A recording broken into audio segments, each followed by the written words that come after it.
Hey, since this is the internet, we might as well review a classic which inspired many stupid memes. By that I mean two.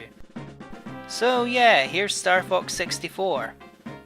Now for those of the American variety, us Brits and Australians knew this title as Lylat Wars. Why?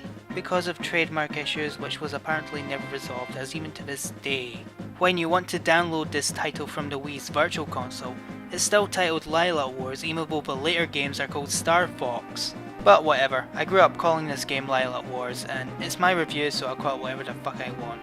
Plus, Lylat Wars sounds more badass.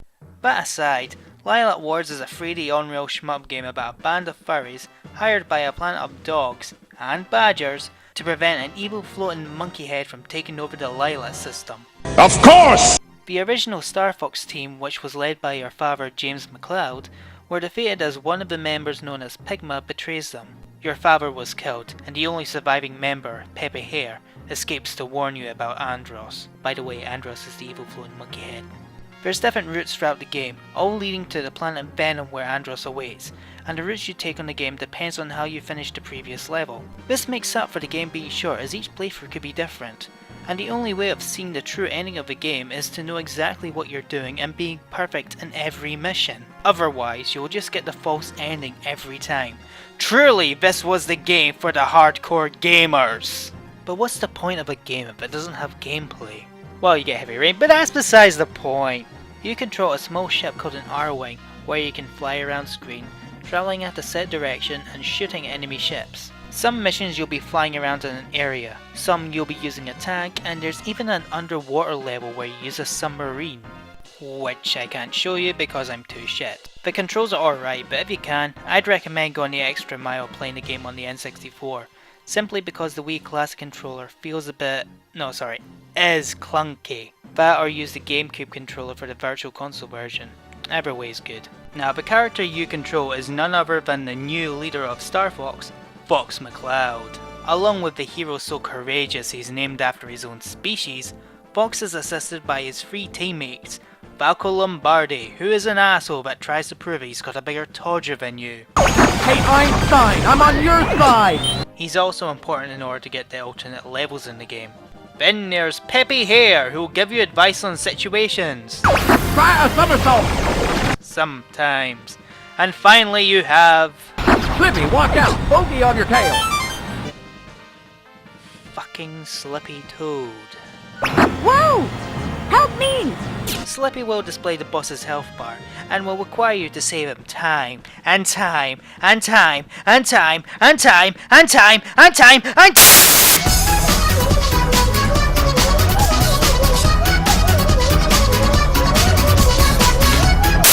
Okay. I tend to find the good in even the most annoying characters of any form of creative media. Ron Weasley from Harry Potter, most of the characters from Final Fantasy VII, Chaozu from Dragon Ball Z, the twins from Revenge of the Fallen, and even the entire cast of Final Fantasy XIII. Slippy Toad is just fucking annoying. He's the most irritating creation from Nintendo next to Nintendogs. On top of that, his ability of analysing the boss's weaknesses and health bars is fucking useless when you know that the weakness are the points of the boss where it, I don't know, flashes red and yellow? Okay, there are some bosses that don't flash red and yellow in places, but when you do hit the weak spot of a boss, the area does tend to flash, indicating a hit. There's also other characters that appear in the game to assist Fox, but again, it all depends on how you play through the game, and for the sake of this review, we're just going through the standard way. Finally, there's Star Wolf, a rival group of mercenaries that are hired by Andros to show up at the worst possible time in a couple of levels to take you and your team out. They may sound like the most annoying enemies ever, but I personally love them. When they show up, their theme appears and it's just simply badass.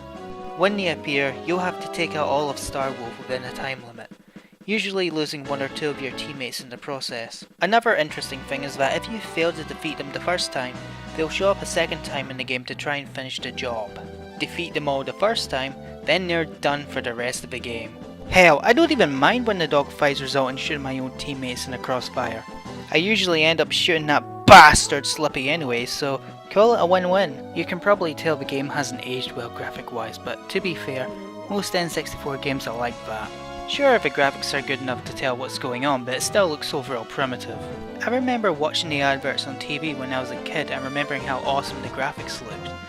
But obviously, when the years rolled by, I became used to graphics becoming more realistic and artsy. Looking at the graphics now, it looks more like a mess. Yeah, I know that isn't fair to rip on the N64 graphic limitations, but still, does it even excuse the even then half-assed attempt at lip-syncing for the radio transmissions? Another thing worth noting is that the game also came with a rumble pack that made your N64 vibrate, a feature that became standard in future console controllers. So that's an interesting tidbit that you probably already knew. Overall, Star Fox may have aged pretty bad, but it's still an overall fun game and worth checking out. But if you're that much of a graphics whore, I guess I could recommend the sequel to the GameCube, Star Fox Assault, which in turn is linear with various missions on foot aside from flying on the R-Wing. People will say that the GameCube version is crap, but it's the better version than the frustrating Star Fox Assault on the DS. This has been my mental analysis, and I'll slap it and I'll fucking kill you!